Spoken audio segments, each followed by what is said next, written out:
Who is Karan Johar to indulge in fluoxetinoxin He's a snollygoster having a bunch of ragos who are indulging into gonzo kind of journalism. We are definitely not in kakistocracy to let these things happen in front of our eyes.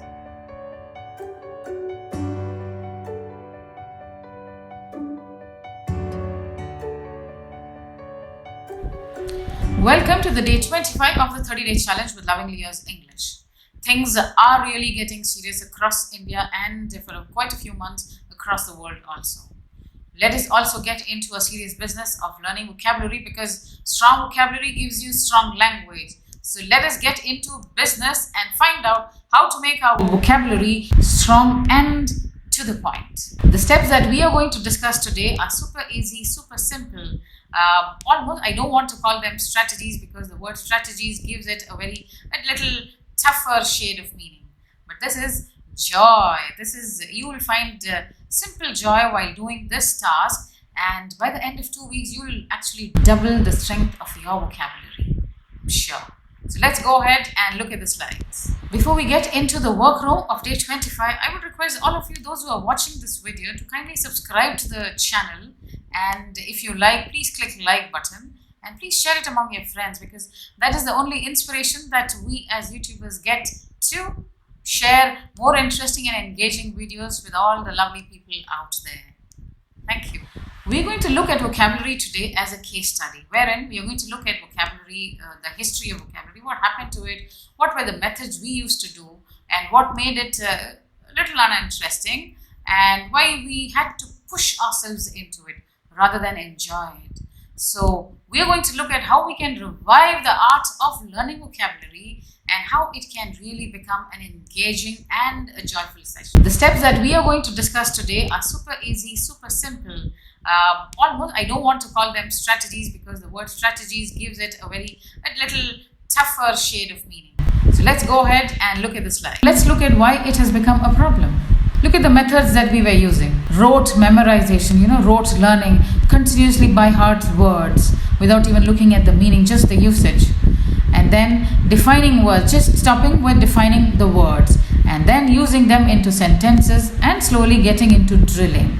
So these were quite difficult steps. Yes, we have learnt it, no doubt about it, but then we have taken it a little longer time. Let us see what it did to us. The process of these methods resulted in plodding. It became more a burden rather than something that you do with joy. It was a little slow. It was almost like punishment. When you wanted to give some children punishment, say, come on, go write, find out 10 words, write the meanings and start using in sentences.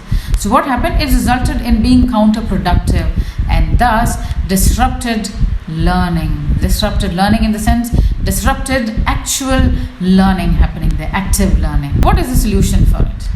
We are going to define a series of steps which focus on vocabulary enrichment based on an engaging experience. Okay, engaging experience, a very important word, whether it is learning or whether it is career. Okay, an engaging experience, it actually widens the space and delights us with the adventure. As we explore into different kinds of words, we feel really delighted, and at the end of it, we are enriched with words as we play through it like a sport. So, vocabulary sports. Let us get into vocabulary sports. Oh God. Vocabulary learning is a piece of cake if done with 100% discipline. Discipline is a key in every session. Whatever we learn, be it dance, journalism, writing, poetry, singing, even vocabulary. Learning vocabulary is a challenge, but I call it exciting challenge because it's going to be a delightful journey. So let us look at the different exciting challenges that we need to take up in order to strengthen, enrich our vocabulary. So exciting challenges as we deepen the curve of the learning experience. Exciting challenge number 1. So what do we do when we first look at a vocabulary? What do we do? We're going to take up every word as a case study. Okay. This was the reason why I called it exciting challenge, because we are going to become James Bond for every word. We are going to find out its history, geography, and its present. Okay. Expand the background. Start with the multiple dimensions of a word. Find out its origins and the parts of the word, because most of the words have different parts to it. Okay. Then Find out the personal connect. How can you connect with the word? How you personally can connect with the word. And then find out the related words. Okay, these are the 3 steps. We have an activity wherein we're going to look at these 3 steps. Now, exciting challenge number 2, and this is, yes, about the routine, because we've already promised 100% discipline, because we want to get strong vocabulary. So up to 20 minutes a day routine. That means every day 20 minutes we need to spend on this particular exercise. Involve connecting and integrating new information with the existing knowledge. But we need to keep in mind, okay, involve connecting and integrating new information. So today you read a word. Now when it comes tomorrow or later through the day, as you move through the day, maybe you can connect different information or something new with the word that you've learned. Because always associations, our mind, our brain understands association, information. Yes, when we associate more information, similar information together, we can retain more vocabulary or information for a longer time. We have to connect and integrate new information with the existing knowledge, here words. The only thing that we must keep in mind is not to overload our brain with too many words, because small steps go always long way. Mighty oak grows from the tiny acorn. Yes, the king of trees, oak, grows from tiny acorns. So just remember that. So while we are doing this exercise, make a note of the words that we are going to find, the history. Now as we note down the words, please keep in mind that not to follow a dictionary pattern. Need not go vocabulary alphabetical order, because it's mostly uninteresting. When first time my teacher asked to look into the dictionary, the first word that I saw was hard work, and I had no idea about what was that. Means I couldn't connect it with me. So start with the words with which you can connect yourself, so that the journey becomes more lively, right? Now it's time for the 3rd exciting step, which I have called it as the potent plan of action. Potent, okay. So potent approach. Now what we do is, whatever words we have written down or interested in learning, break these words into units with meanings. Now most of the words have different words coming together, and each of the part has got its own meanings, giving the whole word a new meaning. So what we do is break whichever word we've decided to learn into different meaningful units. And most of the academic words, almost 60 to 70% of the academic words, have similar parts, similar prefixes or suffixes. So the best part is to learn the meaning of that root word, the main word, which is the reason for this particular word. So when we break the words into meaningful parts, there will be root words. So the best way to learn or build vocabulary is to learn the meaning of the root word, because once you know the root word, and then you can find out similar words, okay, similar words having the same root word, so it's easy for you to understand the meaning and store the words. Again, it's word map kind of an exercise, right? Let's go on to the next.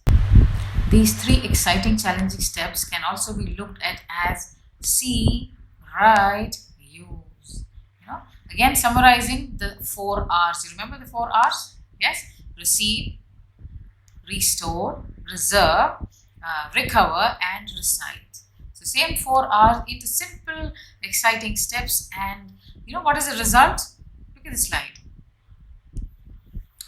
Now, as you go through these steps, you are able to visualize the word, and there is no sign of drudgery. Drudgery in the sense, thinking it of as a punishment or hard work or daily chores. We don't have any sign of these things.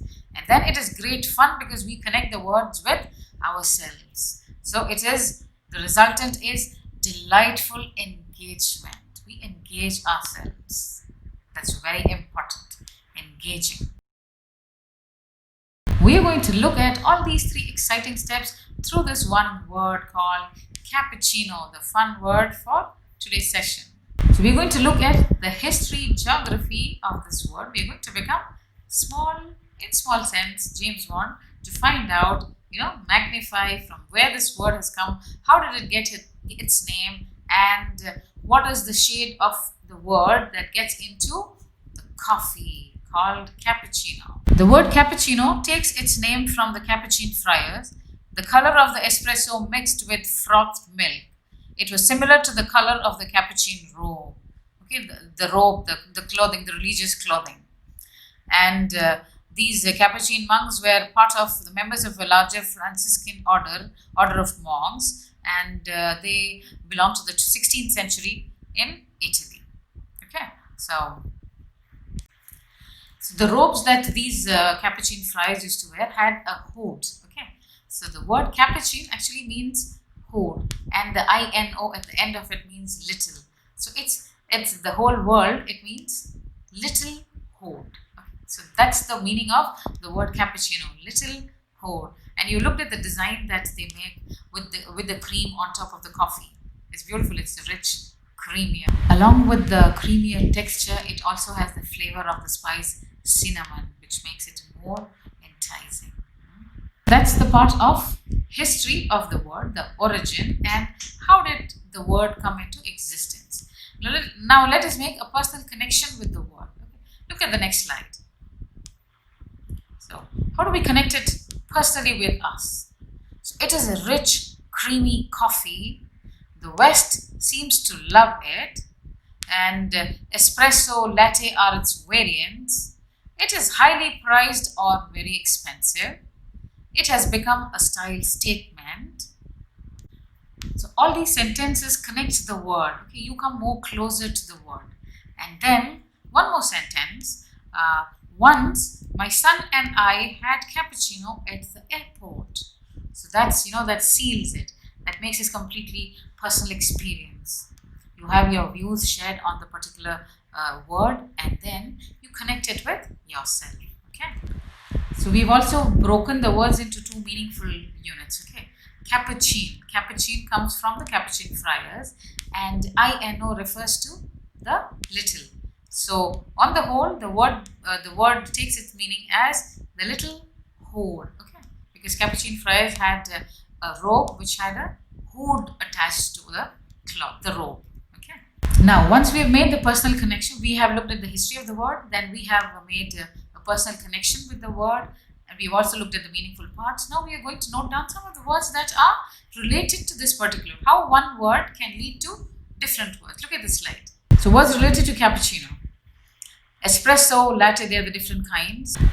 Caffeine, it refers to the stimulant or the compound which is found in tea or coffee. And then the drink, coffee, then the word brew. Brew is preparing, or how it is made, how the coffee is made, okay, how is it mixed. And then expensive, because it's highly priced. Then the color, brown, it's creamy, the texture. And hood, okay. Hood is a favorite part of the youngsters. I think most of them want a hood attached with their dresses. Then capuchin, the Capuchin monks. Monk refers to the member of a religious community. So you've got shades of different words from this one particular word. Then you have the flavor, and flavor of what? Cinnamon. So look at this, how many words you got from one particular word, cappuccino, and with so much of information to share on that particular. So that is the fun factor with this kind of a workout when you do with one word. You're basically looking at one word, but then you end up with so many words and with personal connection. Now, I would like to also mention one of my subscribers, Mr. Manjinder Singh, who wanted to know if I was making videos on vocabulary. So this video is for you, Mr. Manjinder Singh, and I also want to let you know I am coming up with more videos where I'll be looking at more number of words there. The small passage which I opened this today's session was using a few words which Dr. Shashi Tharoor has taught us. He's one of my inspiration when it comes to public speaking and a very perfect, apt communicator. So on this slide, I have just put on the meaning of the words and the way I have used them in this passage of mine. Fluxi noxi nihilipilification. It means the act or habit of estimating something as worthless. So is Karan Johar, should he be indulging in that? Snollygoster, unprincipled person. Farrago, confused mix. Gonzo, exaggerated, subjective, fictionalized style of journalism. Scripturient, writer. Kakistocracy, a government by the least competent citizens of a state. So, if you look at all these meanings, I think you can completely comprehend the idea and the anguish that is there in the passage. Enjoy and keep learning, and please put these activities as part of your routine, and then just see the impact that you can make with the enriched vocabulary that all of us are going to have. Okay, so until I see you in my next video, stay home, stay safe, and stay calm. Think intelligently.